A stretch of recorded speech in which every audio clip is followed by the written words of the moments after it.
Hi, my name is Hanna Akkermans and I'm a PhD student at the University of Bergen in Norway. And today I want to invite you to stretch your imagination and transform writing under constraint into an inclusive practice. Now, instead of bombarding you with lots of references from various fields, I've decided to simply talk through my argument here. But this is part of an essay that I'm writing for the Digital Review, so I would love to hear your thoughts and experiences with this topic. When we think about the electronic literature, we often think of experimentation, of formal inventiveness, of reflection on media and storytelling. And electronic literature has a lot of potential for variability and inclusivity, but exclusory practices also slip into the customs of digital writing. And this is especially clear when we look at accessibility from the perspective of disability. Although there are a variety of approaches to electronic literature, there is a persistent assumption that difficulty raises equality. The request for accessibility then leads to two dismissive reactions. On the writing side, but would that limit me?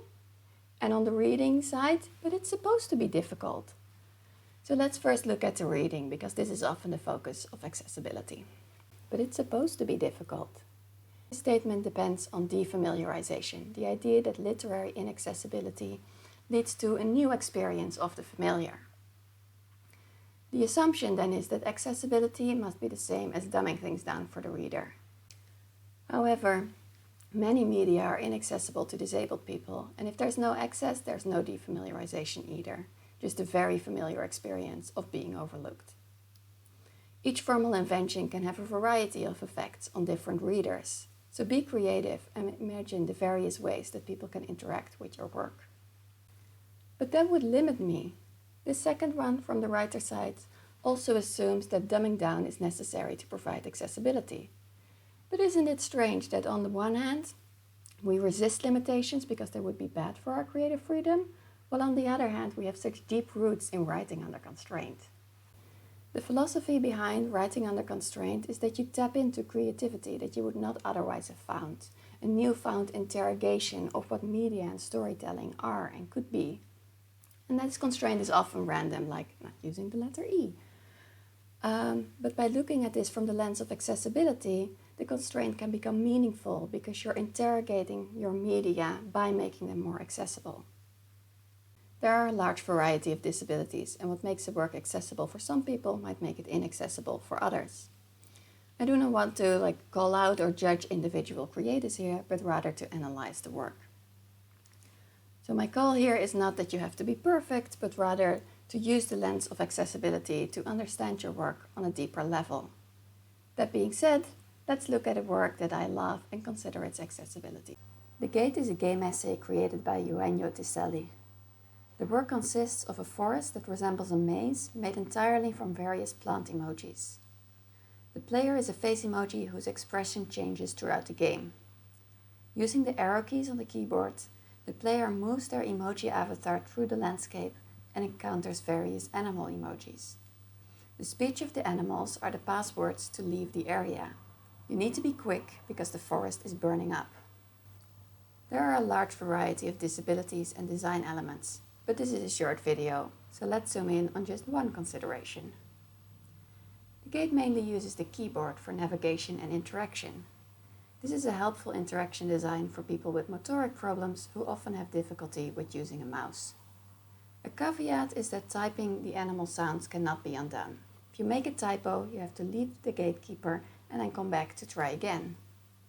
What does this mean?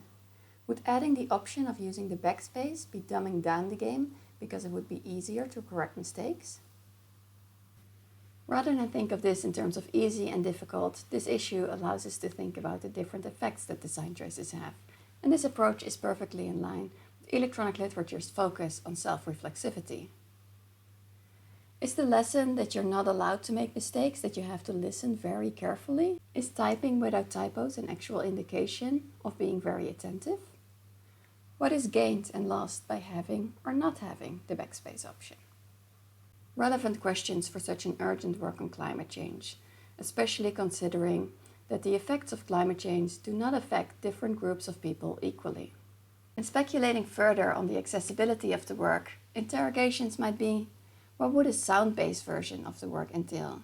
Would it use nature sounds for the trees, or stark arrow sounds to convey that you've bumped into something? Each choice will have different effects on how the game is experienced by various people. I cannot prescribe one correct interface design, but rather ask you as authors to keep accessibility in mind. And here I've mainly spoken to authors who might think about this topic for the very first time. Of course, there's also a diversity of disabled authors who have their own media experiences and use their work to push against normative barriers. Rather than a one-size-fits-all then, I ask you to think through how your work confirms and resists normative barriers. In this video, I only highlight the formal invention of electronic literature.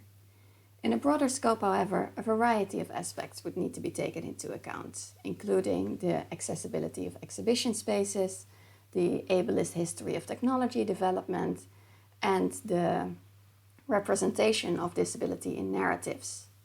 And just as with formal invention, these aspects are opportunities to deepen our understanding of technology, of stories, of spaces, and most importantly, people. To conclude, reflecting on accessibility can help towards a more inclusive environment for disabled readers, as well as further self-reflection on digital literature. In other words, I invite you to stretch your imagination. Thank you for letting me share my work in progress. I would love to know what your thoughts and experiences are around this topic.